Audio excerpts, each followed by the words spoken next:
తాకట్లో ఉన్న మీ బంగారాన్ని విడిపించి ఆ రోజు ఆన్లైన్ రేటుకి కొంటాం. Sharma gold company. నమస్తే, నేను Keshav. Welcome to Suman TV. Game changer cinema pre release ఈవెంట్కి ముఖ్య అతిథిగా ఎవరు రాబోతున్నారు? దిల్ రాజు నిర్మాతగా చేసిన ప్రయత్నాలు ఎంతవరకు సఫలమయ్యాయి? ముఖ్యంగా ఆంధ్రప్రదేశ్లోనే మెయిన్ ప్రీ రిలీజ్ ఈవెంట్ జరగబోతుందని ఇప్పటికే సినిమా సమర్పకులు అనౌన్స్ చేసినటువంటి పరిస్థితి. ఒకవైపు మెగా పవర్ స్టార్, గ్లోబల్ స్టార్గా మారిన రామ్ చరణ్ 250 అడుగుల కటౌట్తో విజయవాడలో సందడి చేశారు. ఇప్పుడు సినిమా ఈవెంట్ కూడా విజయవాడ వేదిక కాబోతుందా? ఈ అంశాన్ని విశ్లేషించేటువంటి ప్రయత్నం చేద్దాం. మనతో పాటు చంద్ర శ్రీనివాస్ గారు అనలిస్ట్ ఉన్నారు. చంద్ర శ్రీనివాస్ గారు నమస్కారం. నమస్కారం అండి. చాలా లాంగ్ వెయిటింగ్. ఒక రకంగా డిసెంబర్లోనే వస్తుంది సినిమాని అందరూ ఊహించారు, బట్ డిలే సంక్రాంతికి అని వాయిదా పడింది. సో ఇప్పుడు ఫైనల్గా అసలు ఈ ప్రీ రిలీజ్ ఈవెంట్ పైన చాలా ఎక్స్పెక్టేషన్స్ ఉన్నాయి. సినిమా ఇండస్ట్రీలో ఈ మధ్య కాలంలో జరిగిన పరిణామాలతో చాలా చర్చలు జరుగుతున్నాయి. ఇండస్ట్రీకి సంబంధించి కానీ లేదా ఈ సినిమాకి సంబంధించి ఈవెంట్స్ పరిస్థితి ఏంటి? హైదరాబాద్లో ఒకటి చేస్తారు, విజయవాడలో ఒకటి చేస్తారు అన్నారు. క్లారిటీ ఏమైనా వచ్చిందా? పైగా పవన్ కళ్యాణ్ గారితో భేటీ అయ్యారు దిల్ రాజు. దాని నుంచి ఇంకొంత హైప్ పెరిగింది.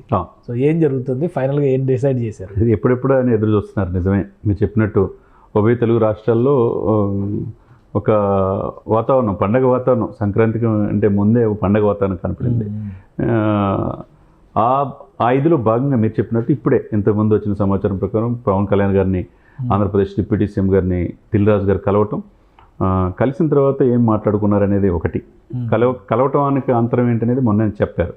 ఎందుకంటే మీరు చెప్పిన 256 అడుగుల కటౌట్ ఇప్పుడే ప్రపంచంలో అది టాప్ అనేది. దానికి పూలతో, హెలికాప్టర్లతో పూలతో ఇది చేశారు.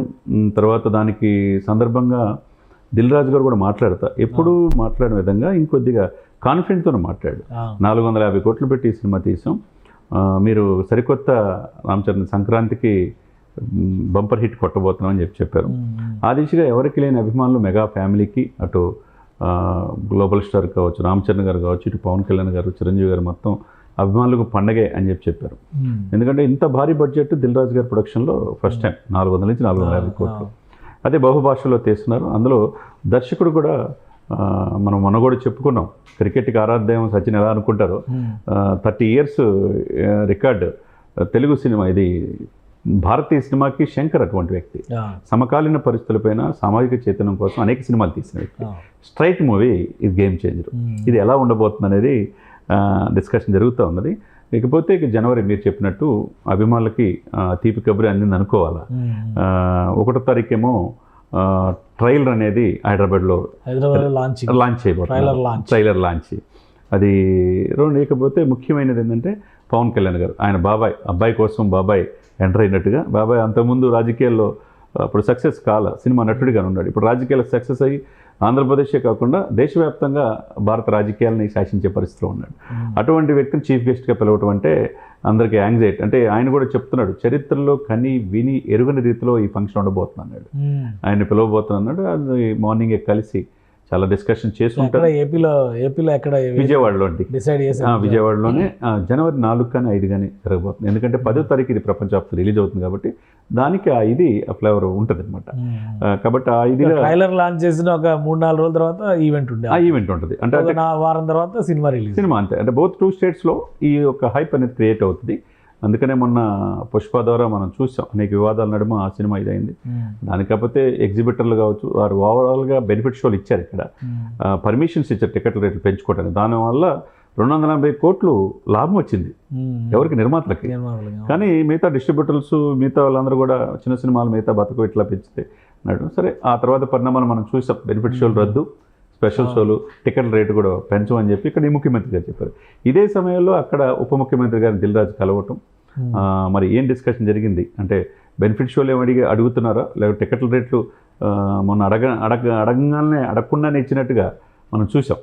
ఏది వాళ్ళంతా నిర్మాతలు వెళ్ళటం వల్ల మా స్టార్, మా పవర్ స్టార్, మా సినిమాకి అన్నీ కూడా పర్మిషన్స్ ఇచ్చారని చెప్పేసి మైత్రి మూవీ మేకర్స్ అని చెప్పారు. మరి ఇది అబ్బాయి కోసం మరి బాబాయ్ ఏం చేస్తాడనేది ఇప్పుడు అందరి దృష్టి కూడా దాని మీదే ఉంది. ఈ ఈవెంట్స్ కంటే కూడా ప్రైస్ హైక్, టికెట్ల ధరల పెంపుగా అనుమతి ఇస్తారా ఎవరా, బెనిఫిట్ షోస్కి అవకాశం ఇస్తారా ఎవరా, వీటి మీద ఎక్కువ ఆసక్తి ఉంది. ఏమన్నా తెలంగాణలో అయితే ఒక డెసిషన్ అని చెప్పేస్తున్నారు. సో ఆంధ్రాలో డిఫరెంట్గా తీసుకోవడానికి అవకాశం ఉందా, లేదా ఇదే ఫాలో అయ్యే ఛాన్సెస్ ఉంటాయి? లేదండి, ఈ రాష్ట్ర పరిస్థితి తెలంగాణ వేరు, ఆంధ్ర వేరు. ఇప్పుడు అడగంది అమ్మాయినా పెట్టదంటారు. సరే, అక్కడ ఉన్న పరిస్థితులు ఇక్కడ పరిస్థితులు అనుకొని ఘటన జరగటం, ఒక వ్యక్తి మరణానికి కారణమైంది కాబట్టి వివాదం అయింది. ఆ తర్వాత ఆంధ్రప్రదేశ్లో ఆ పరిస్థితి కాదు. ఆంధ్రప్రదేశ్లో అవకాశం ఉంటుంది, టికెట్లు రేట్ పెంచుకోవడానికి కానీ అవకాశం ఉంటుంది.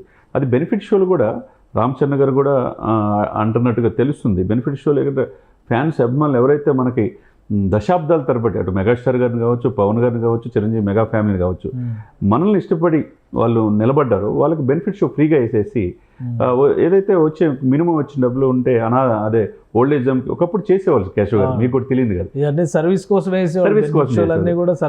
ఇప్పుడు సర్వీస్ కాకుండా కమర్షియల్ అయిపోయి డబ్బు 100 కోట్లు పెడితే 200 కోట్లు ఎట్లా వస్తాయి అనే పరిస్థితిలో వచ్చారు. ఇప్పుడు ఇది 450 కోట్లు పెట్టి తీశారు కాబట్టి ఈ సినిమాకు తగ్గట్టు హైప్ క్రియేట్ అయింది. ఇక ఆంధ్రప్రదేశ్లో ఉన్న పరిస్థితులు అంత వ్యతిరేకత ఏమి లేదు కాబట్టి, కొత్తగా ఈ కూటమి వచ్చింది కాబట్టి అతను బాబాయ్ తెలుసు సినిమా కష్టాలు. ఎందుకంటే తను కూడా తన సినిమాకి వకీల్ సాబ్కి 10 రూపాయలు 15 రూపాయలు టికెట్లు పెట్టి రెవెన్యూ కలెక్టర్ల చేత, రెవెన్యూ గ్రూప్ 1 గ్రూప్ 2 ఆఫీసుల చేత టికెట్లు అమ్మించారు. ఇది కావాలని, అంటే ఒక వైకంగా భయపెట్టి సినిమా ఇండస్ట్రీని ఇచ్చేయాలనే ఉద్దేశంతో అప్పుడు జగన్మోహన్ రెడ్డి గారు వివరించారు. ఇప్పుడు అట్లా లేదు, ఒక ఫ్రెండ్లీ గవర్నమెంట్ అనేది ఆంధ్రప్రదేశ్లో ఉంది. కాబట్టి ఆయన కూడా చంద్రబాబు నాయుడు గారు సినిమా ఫ్యామిలీ నుంచి వచ్చిన ఆయన, ఇటు పవన్ కళ్యాణ్ గారు కూడా వచ్చినారు. సినిమా కష్టాలు తెలుసు కాబట్టి అందరూ కూడా దానికి తగ్గట్టుగానే ఆంధ్రప్రదేశ్లో ఊరట ఉంటుందని చెప్పేసి మనం. ఇంకో డౌట్ ఏంటంటే, గేమ్ చేంజర్ ప్రీ రిలీజ్ ఈవెంట్కి పవన్ కళ్యాణ్ గారు ఒక్కరే గెస్టా, మెగాస్టార్ కూడా వస్తారా?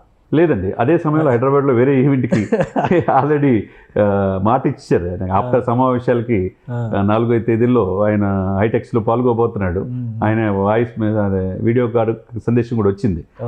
అమెరికన్ ప్రోగ్రెసివ్ తెలుగు అసోసియేషన్ వాళ్ళు, అమెరికా వాళ్ళు ఇక్కడ 5,000 మందితో భారీగా ప్రముఖ వ్యాపారవేత్తలు అందరూ కూడా కలిసి దేశ విదేశాల్లో స్థిరపడిన వాళ్ళందరూ కూడా ఒక మీటింగ్ పెట్టుకుంటున్నారు హైటెక్స్లో.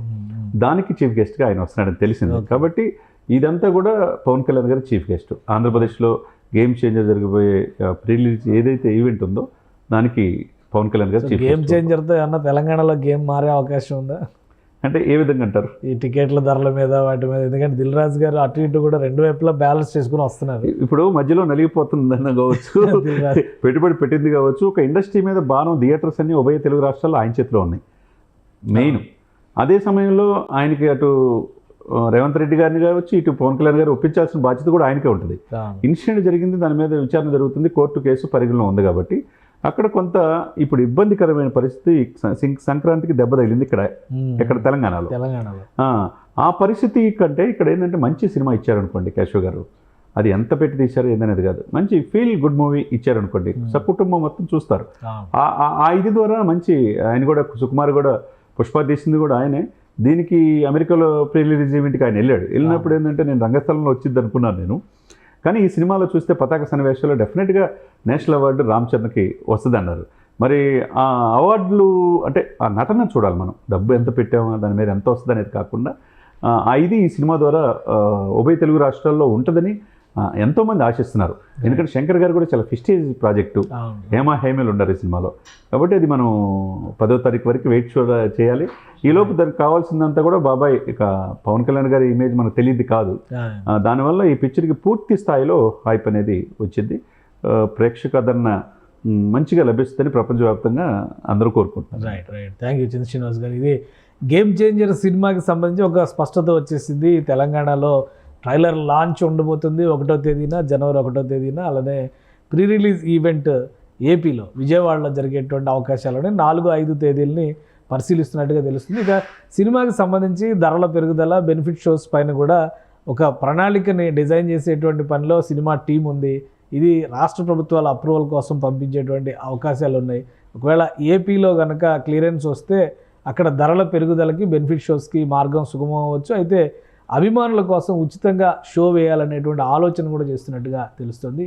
అలానే తెలంగాణలో ఎలాంటి నిర్ణయం తీసుకుంటారనే అంశం పైన మాత్రం ఇంకా ఉత్కంఠ నెలకొని ఉందని చంద్ర శ్రీనివాస్ గారు విశ్లేషిస్తున్నారు. ఇది special discussion. Keep watching. Suman టీవీలో మీ పర్సనల్ అండ్ బిజినెస్ ప్రమోషన్స్ కోసం కింది నెంబర్కి కాంటాక్ట్ చేయండి.